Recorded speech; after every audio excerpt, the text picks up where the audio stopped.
Welcome to Small Business, Big Network, the podcast for small business owners who want big results from their networking. I'm Liz Drury, a freelance voiceover artist who knows that if you're not working, then networking could help. Nic Johnson is the founder of the Descom agency and a franchisee of It's Easy websites. He says that an unexpected side effect of networking is becoming more confident at presenting for his business. Thank you very much for being my guest on the podcast today, Nic. Oh, no problem, Liz. It's really great to be here. I really appreciate you asking me. So you're a graphic designer and a marketing professional. I wanted to dig into your background a bit first. Have you always worked in this field? It's a fair question. It probably goes back to I was that kid who was good at art at school, and it sort of progresses from there, and I sort of drifted into working for a design and marketing agency when I left sixth form. Did that for a couple of years, then decided to go back to university. After I got a degree, I went back into marketing, working for various agencies, sort of built that up until it came to a point that I'd been running somebody else's agency for about 10 years, working as a studio manager, having a team of about 20 people, working on high-level accounts, sort of flying across the world, all sorts of things like that. And I decided, rightly or wrongly, that maybe it was time to give it a go myself. And so, stupidly, I resigned and started my own started my own design agency in 2007. Right. And yeah, That was a good time then, wasn't it? Well, with hindsight, it would have been there could have been better times, because a year later we had the financial crash, and I just started to get going, just got everything in place, started to pick up clients, thought this is great, I know what I'm doing here, and then all of a sudden clients pull work, they go out of business, and it was a real learning curve, and something, when I look back on it, it's not a great time, but you pick yourself up and you dust yourself down and you learn from your lessons. Yeah. And I just started again and just built the business up off the back of everything that I'd learned through those mistakes in the first year. Yeah. And so what kind of work were you doing in those early days working for yourself? So it was a lot of graphic design, brochures, branding. There was web design at that point. It was still sort of fairly early days, and we were doing Flash websites and very, way in the days before mobile responsive sites. Yeah. And we were doing a lot of video as well. We were sort of flying across to Europe and filming surgical procedures, working with very strange. It was the number of orthopedic procedures that I've been in. I lose track of, and quite why they would require me to write surgical techniques to train surgeons was another thing. But that sounds a little worrying. I can only apologise if there was anything that I did there that has caused problems down the line. But realistically, no, it was interesting times, and it's fascinating to work on, I suppose, such a wide variety of subjects, and I think that's one thing I really like about what I do. You never know, you never know what you're going to be working on, and I love learning about other people's businesses and what sort of makes them tick, and what attracts their clients. It's always fascinating. Yeah. So how long from the sort of financial crash when things kind of went a bit pear-shaped, how long did it take you to kind of really get established again? To be fair, we pick things up pretty quickly, and I think there's nothing like a setback to focus the mind on really wanting to achieve. And there's a phrase that I use in the business, which is, whatever happens in business, it's your fault. And that's the good, the bad, the ugly. Everything that happens, it's always down to you. And I think, I realised that, everything that happened in that first year, there was a lot of things I could have done better. So we really I really dived into, putting things right, really building the business up. And within a few years, we built that up to be about £500,000 turnover business. And at that point, I got a bit stuck and wasn't quite sure where to take it. I wasn't really sure what I was doing. And I decided to sort of try and join forces with another agency, which again I thought was a great idea at the time. But in hindsight, it didn't really work out the way that I was hoping. And I ended up going back and literally starting again from scratch, me in my spare bedroom, handful of clients, building the business back up. And that's really where I start to look at adding the It's Easy side of the business. Yeah, so tell us about It's Easy and how that complements your Descom side of the business. Sure. It was always one of those things when I had a team and I was employing staff and employing developers that, we'd build websites, but we had to charge quite a bit to make sure that we covered our expenses. The platforms we were using meant that the clients weren't able to edit the websites very easily. And I always thought there's got to be a better way to do this, something that's more cost effective, gives clients much more access to edit themselves, and sort of comes with the support. I'd looked around for a few things, sort of white label products or anything that might help. And I sort of stumbled across the It's Easy franchise. And I thought, this is a web product that could work really nicely on top of what we're already doing. It wasn't a great deal to invest. It was something that I thought would be handy, and maybe it might add another 10% to what we do. So I did some due diligence, had a look at it, decided to make the investment, and weirdly, within that first year of doing this, it skyrocketed. We picked up 100 clients in the first year. Wow. Considering that we'd probably only done maybe 5 websites in the entire year, the previous year. And all of a sudden it started to be the 90% of everything that we did. So we put all our focus into growing that side of the business. It's probably been one of the best things that we've done. I just didn't really expect it to be as good as it was. So yeah, that was an eye-opener, but you live and learn. Yeah. So when did you add It's Easy? So that was literally 10 years after first starting. So first started the marketing agency in 2007, first started It's Easy in 2017, and what are we on now? We're nearly sort of coming up to 8 years. It's been one of the best things that I did. Yeah. So how do the two parts of the business work together? I think it's quite handy that I've got a marketing background and a design background. I am not a developer. I can't code to save my life, but beautifully, I have a full team of coders and developers and designers that I would brief exactly like I did when I had my staff, except I use my design skills and marketing skills to know how best to influence what's going to work with the website. Ask my team to build it exactly as I'd like it, and hey presto, what comes out the other end is 9 times out of 10 exactly what I'm looking for. And we also have the branding and marketing and design background that goes with that just makes sure we know exactly what we're doing. Yeah. So who are your clients then? Are they any sort of particular sector, size, area of the country, world? Oh, absolutely. So while we do have clients all across the UK, our main focus is on clients locally. So across Hull, East Yorkshire, North Lincolnshire, that's where the bulk of our clients come from. And it is a wide range. I mean, we will work with everybody from small scale startups through to companies turning over many millions of pounds. Realistically, a lot of our clients are in sort of professional services, whether that's accountants or HR or law or areas like that. But we also do a lot of work with charities and organisations. And I think at the price point that we're at, we're very competitive, and it's very attractive to a lot of the organisations that we work with. And I think one of the main things that's a deal breaker is we offer a lot of support for our clients. So we don't just build a website and walk away. We're here to guide and support you through your journey. And for as long as you stay with us, we're always going to be looking after you and guiding you on the best way that you can do things. Yeah. So what do clients sort of come to you with? They've presumably got a particular problem that they want to solve in their business that they think you can help them with. What sort of issues do they have?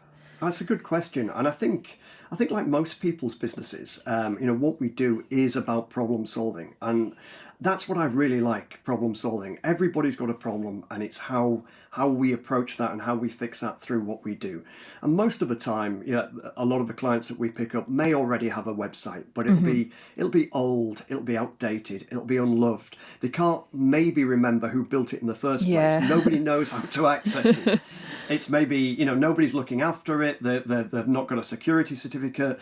And it's frustrations like that. They want to make a simple change and can't, or they want to do something and they find it's cost prohibitive. So those are the main problems that we see when people tend to approach us, that there's usually something that they want to do that they can't, or maybe the business has changed. Maybe they've got a different target audience, or they want to tweak the messaging. Simple things like being able to update your team page, or maybe add extra services or products. All those things are things that we can easily do and easily help with, and tend to be the sticking points that many people have. Yeah. So do you have any kind of favourite jobs that you like to do, or sort of particular kinds of client that you really like working with? I think we always work well with people who are willing and happy to engage with us. The more I get to know you and you get to know us, the more I can find out about your business, your clients. What are the triggers? What are the things that get your clients excited about your business? Those things just help me take what you do and really sort of push you on. We've had great success with so many companies who have wanted to achieve more in terms of more inquiries or more sales or whatever that might be. It goes back to the problem solving. Once I know the problem, I can put things in place to solve that problem. And I just absolutely love seeing the success that our clients have. And even better when, they come back and say, well, previously we were getting nothing, and now, we're getting X number of inquiries. I think that's probably why we're probably one of the highest rated web agencies in our region. Our clients, I hope, appreciate what we do, and I absolutely love working with them and helping them achieve their goals. Yeah, so tell me about the kinds of results that people get, and what they come back and say to you afterwards. I think it's just great to see when, I think inquiries is always one of those sort of things. People often say, oh, I'm not getting any leads through my website. And you've got to sort of think, well, why? Why would somebody get in touch? Why would somebody fill in a form? We know that many people don't. They'd rather pick up the phone, send an email, send a WhatsApp. It's all about giving people multiple ways to get in touch through your website. And you won't always be able to track everything that happens there. But what we tend to see, and what our clients tend to see, is once we've put things in place, change things, create the new website, that they will be able to notice an uplift in inquiries. Whether they can track that through the website or not, they will be able to see that business is slowly starting to pick up. And then after 6 months, 8 months, 10 months, 12 months, we see a real gradual curve. We can see it in the statistics in terms of the website. Visits go up, we can see where people are landing, we can see what's most popular. And if we've done our job right and all the calls to action are in place and all the information is correct, we know that there will be an uplift in inquiries. And ultimately, it's always down to the client. It's about how they answer the phone, how they deal with those inquiries, and how they convert the inquiries as to whether they're going to get the business. But we will have put everything in place to give them the best chance to do that. Yeah.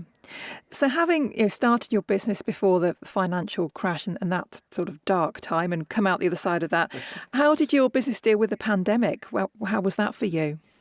Weirdly, we already had a good remote working setup in place. And I think that this is the beauty in our sector, and when you're working in digital marketing, it's much easier to be able to work remotely. And it didn't seem to be a problem. Communication is the same, whether that's on like a channel like Slack, or whether we're FaceTiming or just WhatsApping each other. It made no difference, or very little difference. And for the first month of the pandemic, I think everything just came to a standstill. And then, of course, it just started to slowly creep up. And I think for most people, they realised that their website is the digital shop front. It's there for them 24/7. It's working for them 24/7. And at that point, if it wasn't optimized in the best way, they were losing out, because everybody all of a sudden was online and looking at how they could sort of make the business more digital friendly. So for us, it tended to be business as usual, and there was very little disruption in terms of the way that we operated. So I'm quite thankful that we were already set up for that. Yeah, ahead of the curve there.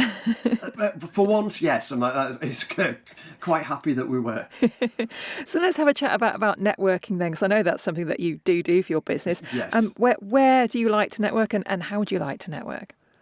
Again, it's a great question. I think when I first started in business, I wasn't as aware of networking as I could have been. And for many years, I was maybe a networking cynic and dismissed it. And I thought, well, do you know what do I need this for? I can do this myself.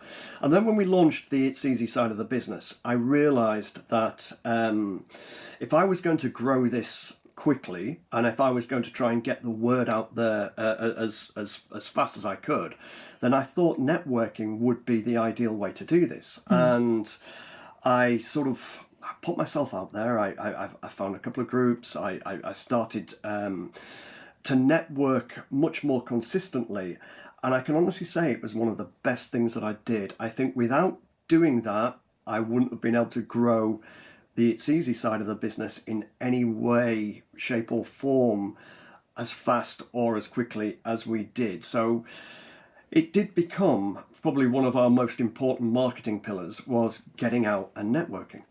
Yeah. And so what kind of networks do you attend? So we've tried many, and I think at first I tried a few networking groups where I would turn up and I would see people and we'd have a laugh and a chat, and realistically not a great deal of business happened. It sort of, if it did, it was organic and it took time. But that's not to say that, there weren't some good contacts there. And I then started BNI, which I had been quite sceptical about in the past, and I'd sort of dismissed it as business nepotism, and that was maybe not the best way to do it. And I think sometimes with groups like BNI, you need to find a chapter or a group that suits you, and not everyone is, not all groups are the same, and not all people are the same. So ultimately, no matter what type of networking organization, I think finding a group of people that you can gel with, that you're happy to engage with, that you like to see, you can get on with, and that the communications, the network, the teams are there to help. That was probably the first step for me in realizing that actually this could work. And I like the structure. I like the way it works, but I also like having a laugh, and I like all the sort of casual sort of friendships and acquaintances and sort of business help that I've acquired through being a member of groups like that. And for me, that's invaluable. It's just having a great network, people who I can trust, people who I know have got my back, and I've got their back in terms of anything that they need. That's really been the best thing. And I think just the relationships in terms of, working with copywriters, videographers, other graphic designers, PR agencies, people who are fundamentally in a similar area, has been really great, forming those relationships and knowing that together we can work stronger. And I'm sure it's the same for you, Liz. You must have similar relationships that you've built, in your network that help you pick up business too. Yeah, absolutely. Do you think that anything unexpected has come from networking? I think confidence. I think I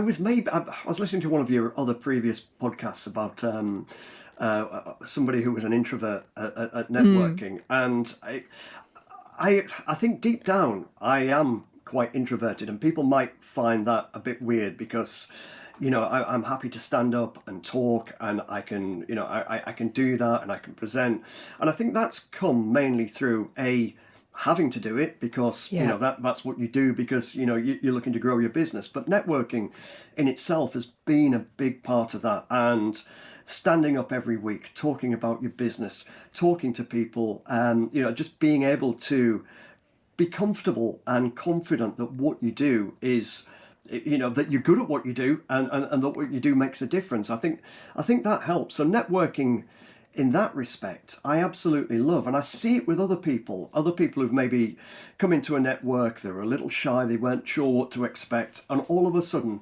after 4, 6, 12 months, they are absolutely on it. You can see that they've got confidence, you can see that they're much more comfortable in the way that they speak. And for me, that's a fundamental with networking. It's great in terms of helping people build confidence, build relationships, and just all round just become better at what you do. Yeah.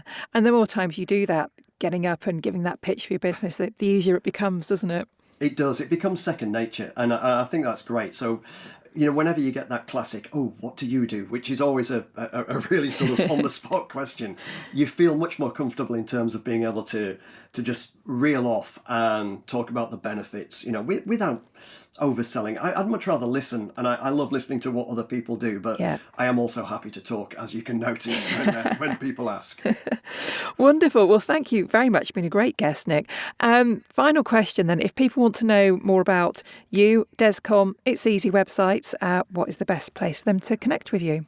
Oh, that's great. So I would always love people to take a look at our website. Of course, I'm proud of what we do, and if our website isn't performing and ranking well, then why would you expect me to do the same for you? So please visit our website, reach out, connect on LinkedIn, drop me an email. I'm always happy to chat, and I really appreciate you inviting me onto the podcast, Liz. Thank you very much. No problem. Just tell us what your website address is. I will drop it in the show notes as well so people can find it easily. No worries. It is itseasy-hull.co.uk, and that is ITSEEZE. I know it's a weird spelling. I'm not that keen, but I'm stuck with it now, so that's what we're stuck with. Wonderful. Thank you very much, Nic.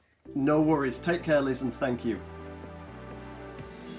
Thanks for listening to Small Business, Big Network. If you found this podcast useful, please do rate, review and subscribe. And don't forget to share it with the rest of your network too.